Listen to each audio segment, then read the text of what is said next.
Antes del mediodía nos planteamos con el Papa Francisco sobre estos dos enemigos que hay en nuestra vida espiritual: el gnosticismo, el pelagianismo. Ahora me gustaría plantearte primero otro peligro más, o si querés, dicho en positivo, ¿cuál es la manera adecuada de ver la vida cristiana? Y es que la vida cristiana es realmente una vida de tener ojos para ocuparnos de los demás. Hay veces que la gente plantea: yo soy un buen cristiano, sí rezo, sí voy a misa los domingos, no te digo nada si además voy más a misa, sí rezo el rosario, sí participo en voy a decir una cosa que por ahí a vos no te va a suceder, la Legión de María, porque creo que es algo para mujeres básicamente, aunque no estoy seguro, cura que no sabe esto, pero bueno. En definitiva, es buen cristiano si hace todo lo que tiene que ver con Dios. Hay otra gente que te dice: no, yo soy buen cristiano, yo me ocupo de los demás, hago obras de caridad. Y parece como si fueran dos equipos distintos, con dos equipos, digamos, que están jugando no sé si una competencia o a ver quién tiene razón. No, yo soy buen cristiano porque hago cosas buenas. No, yo soy buen cristiano porque rezo. Mira, no, ni una ni la otra, no es out, es y. De hecho, lo que quería que empezáramos esta meditación meditando la parábola de buen samaritano, cosa que ya te anuncié antes, porque efectivamente podría sucedernos que estuviéramos un poco bueno, yo ya rezo y rezo un montón y además me ocupo de... Y podría suceder que cayéramos en lo de los dos primeros personajes o actores del reparto de esta parábola. ¿Te acordás, no? Le habían preguntado a Jesús por cuál era el principal de los mandamientos, y Jesús le había dicho, le habían preguntado en realidad qué debía hacer para heredar la vida eterna. Jesús le preguntó a su vez qué estaba escrito en la ley. Él le respondió: amarás al Señor tu Dios con todo tu corazón, con toda tu alma, con todas tus fuerzas y con todo tu espíritu, y a tu prójimo como a ti mismo. Ahí está, ¿no? Y a tu prójimo como a ti mismo. ¿Te acordás de aquello de que no es verdad que amas a Dios a quien no ves, sino amas a tu hermano a quien ves? Entonces Jesús le dice: muy bien, has respondido exactamente, obra así y alcanzarás la vida. Efectivamente, no te olvides de la segunda parte: ama a tu prójimo como a ti mismo. Ocupate de los demás. Entonces el diálogo continúa porque el doctor de la ley siente que necesita justificar su intervención y pregunta: ¿y quién es mi prójimo? Y entonces Jesús le cuenta esta parábola. Un hombre bajaba de Jerusalén a Jericó y cayó en manos de unos bandidos que lo despojaron de todo, lo hirieron y se fueron, dejándolo medio muerto. Casualmente bajaba por el mismo camino un sacerdote, lo vio y siguió de largo. También pasó por allí un levita, lo vio y siguió su camino. Un sacerdote, evidentemente, es alguien que tiene un especial compromiso y que conoce especialmente bien el mandamiento del Señor. Debería haberse dado cuenta que esa persona necesitaba ayuda.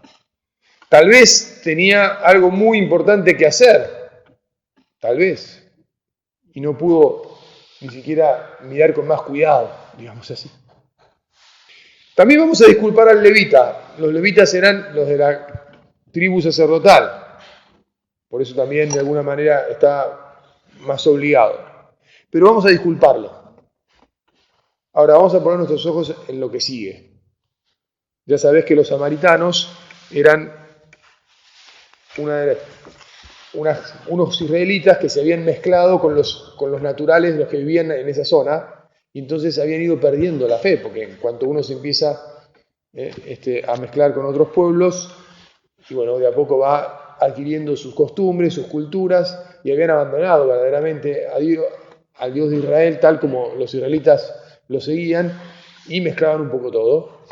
Y de hecho había una discusión sobre dónde se debía dar culto a Dios, y qué hacían y qué dejaban de hacer, etc., ¿no? O sea que un samaritano era alguien que no tenía buena relación con el pueblo de Israel, que vivía al norte en Galilea o al sur en Judea. Samaria estaba en el medio, en la región central. Pero este aquí que un samaritano que viajaba por allí, al pasar junto a él, lo vio y se conmovió. Como vos te acordás ya todo lo que pasó, aunque ahora lo vamos a ir meditando más despacio, tal vez lo primero que nos podemos preguntar, leyendo este versículo 33, es ¿cómo miramos nosotros a la gente? Y si somos capaces de conmovernos frente a las necesidades de los demás. O si cuando vemos a alguien necesitado pensamos, debe ser un vago,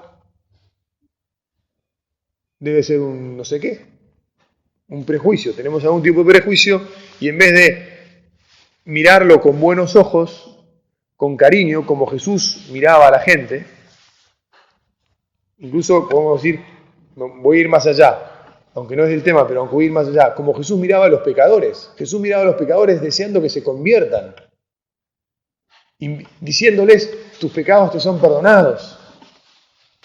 No los miraba condenándolos o como diciendo, bueno, yo con vos no me mezclo, como pasaba con los fariseos. ¿Te acordás que anoche meditábamos esa mujer que lloró a los pies de Jesús y le lavó los pies, ¿te acordás? Jesús no es que miró así y dijo, ¿qué haces? ¿Qué me estás tocando? No, la dejó y sabía quién era perfectamente. Entonces, parece como que, bueno, no parece, está claro que una mirada compasiva, el conmoverse frente a la necesidad del otro, es algo que tenemos que pedirle al Señor. Jesús, te lo pedimos. Te pido que me des una mirada más compasiva, que me conmueva, no que me conmueva así por tener sentimientos, nada más que por los sentimientos, que de los sentimientos además pase a la acción, pero que me conmueva porque no puedo ser una persona fría y desalmada. No eras vos así, Jesús. Jesús lloraba, le dolía la necesidad de los demás.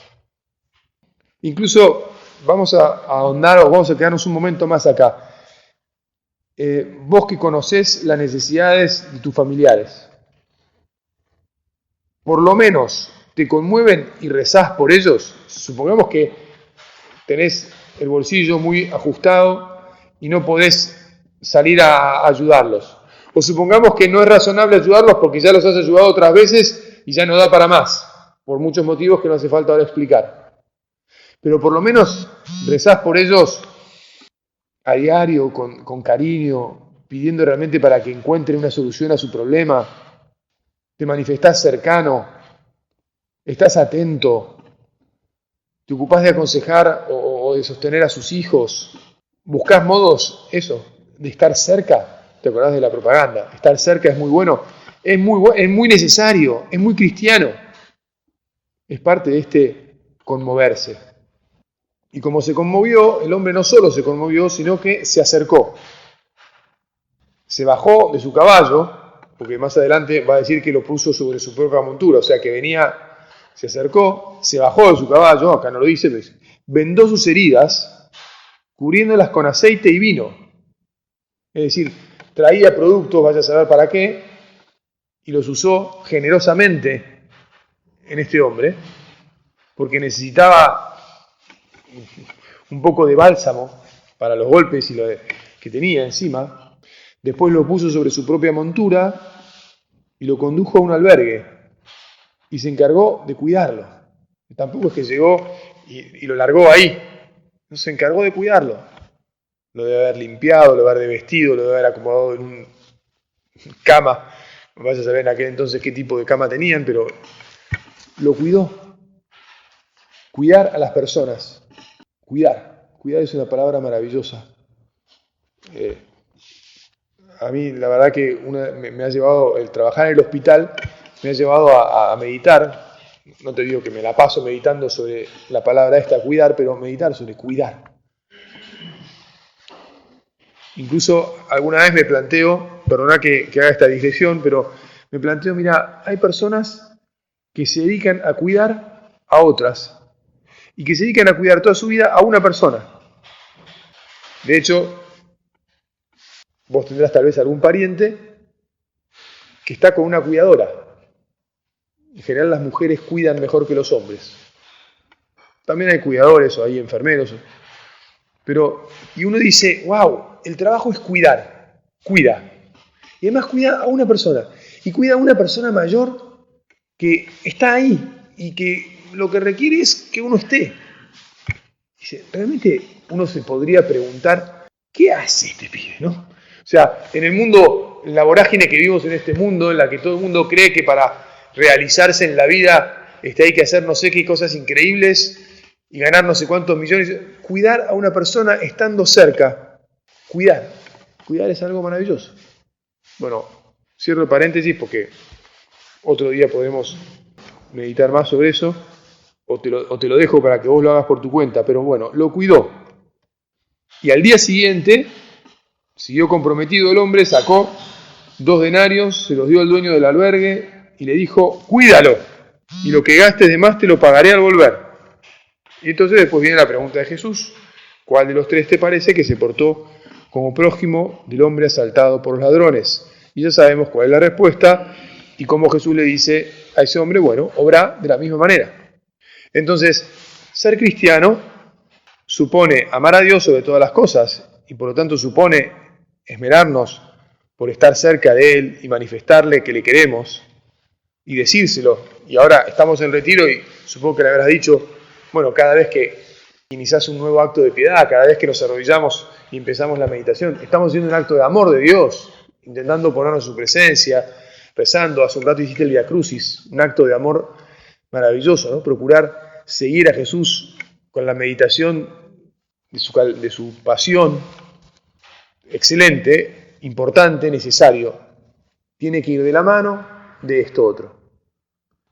Hay que como descubrir que el prójimo, pues, son todos aquellos que están cerca tuyo. Y entonces un retiro también puede ser una excelente oportunidad para decir, bueno, ¿cómo puedo mejorar mi relación con el que más cerca tuyo está? Es tu mujer.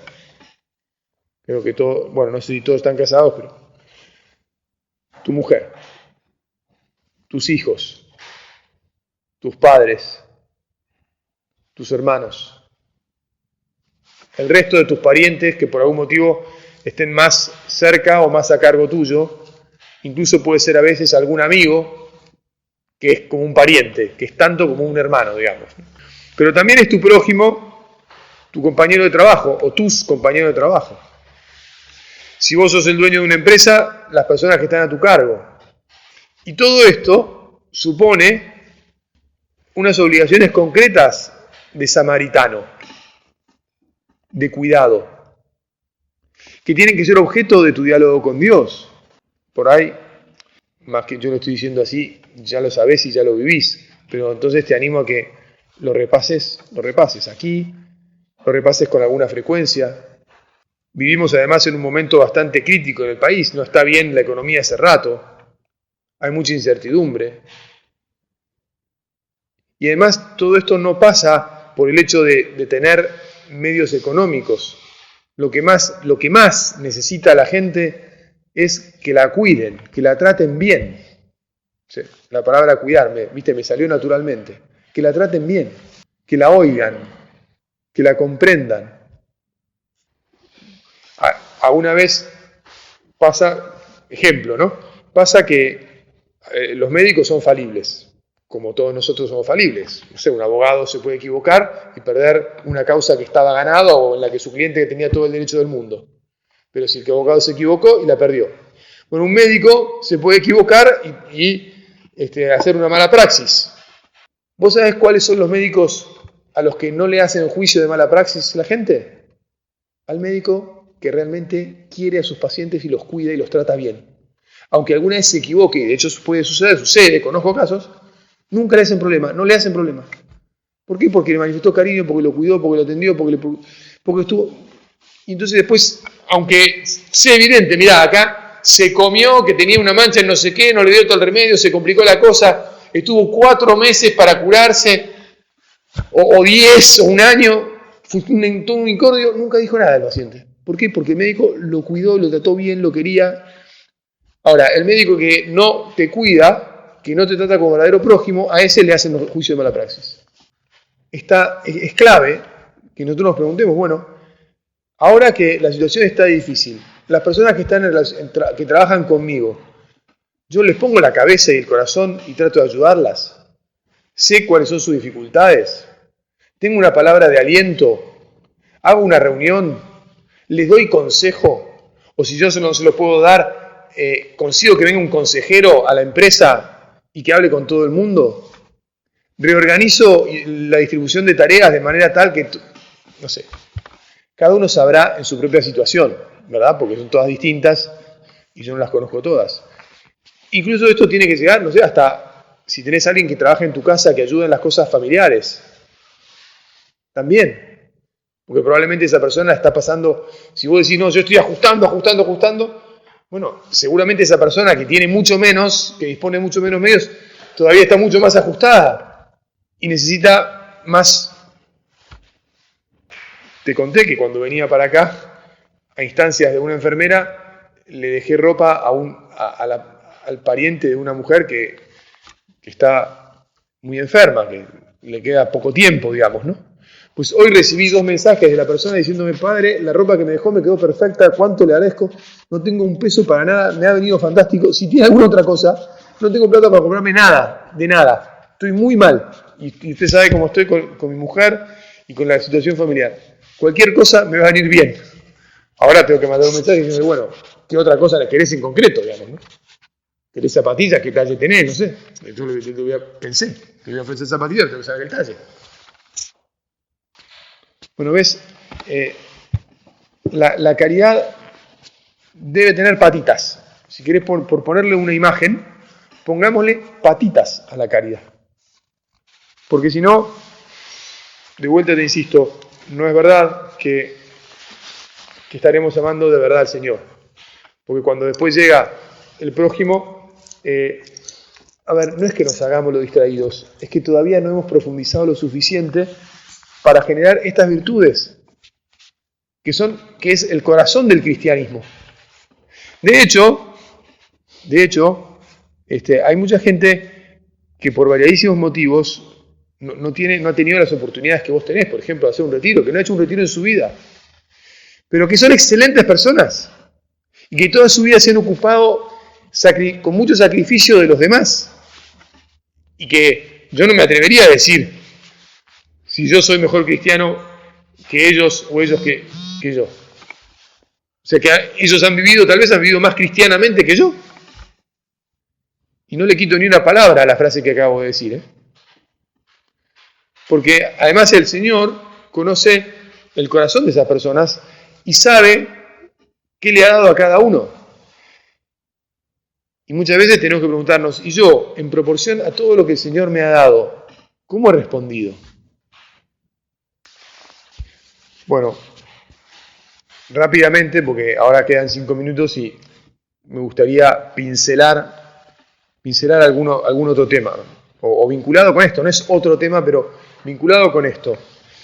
La vida familiar, en concreto, la generosidad en la formación de una familia.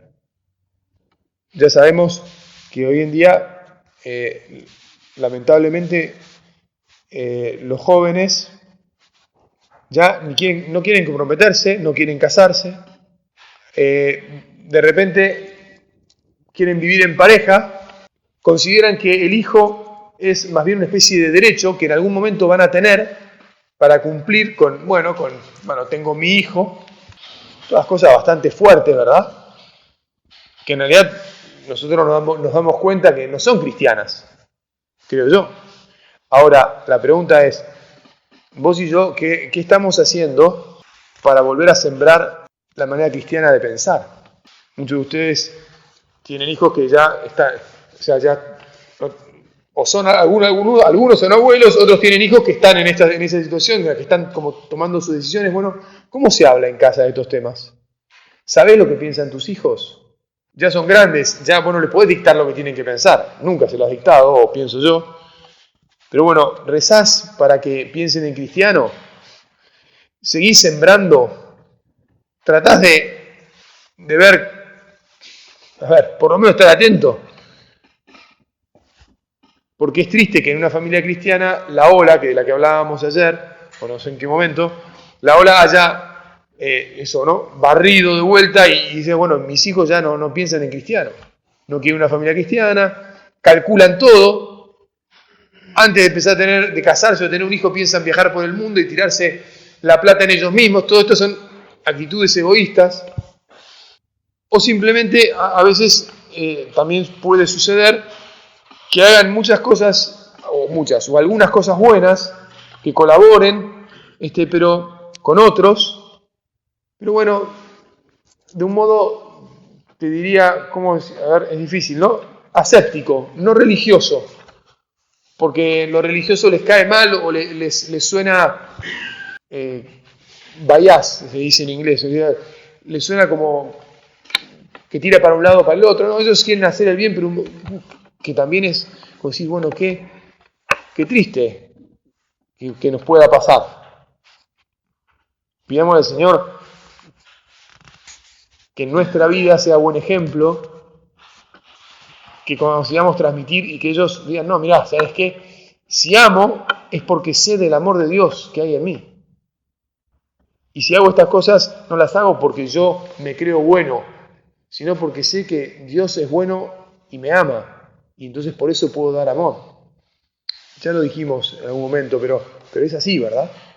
Bueno, desde luego, a ver, la generosidad a la hora de transmitir la vida es otro tema que no puedo dejar de mencionar, porque tiene que ver con esto de el prójimo. El primer prójimo es, bueno, si no quiero tener hijos, o quiero tener hijos, o cuántos hijos voy a tener. No, ¿sabes qué? Eso debería decidirlo, en principio debería decidirlo Dios. Y uno participar en todo caso y hablar con Dios sobre esa decisión.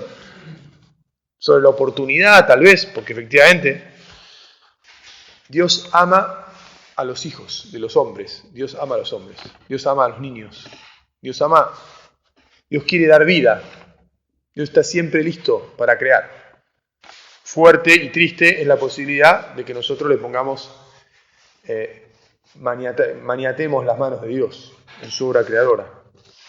Bueno, el trabajo, ya hablamos, ¿no? Los compañeros de trabajo, pero el trabajo en sí mismo, ¿lo vivís como un servicio? O sea, te das cuenta que las virtudes que vos tenés, la capacidad que Dios te ha dado en el trabajo que sea, cada uno tiene su propia vocación, todas son maravillosas, desde el constructor hasta el intelectual, pasando por el artista y el médico y el abogado, todas las cosas, las profesiones y las habilidades humanas son maravillosas y todas nos vienen de Dios.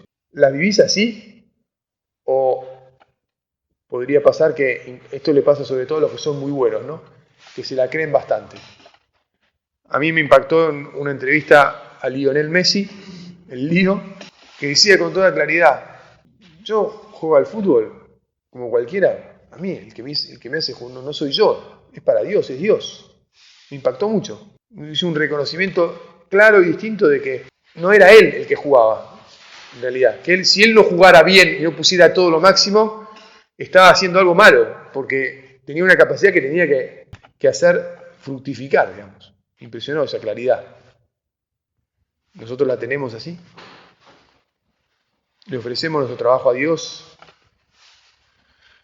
Bueno, muy bien. Es el tiempo de la oración, de terminar. De vuelta y como siempre, miramos a la Virgen.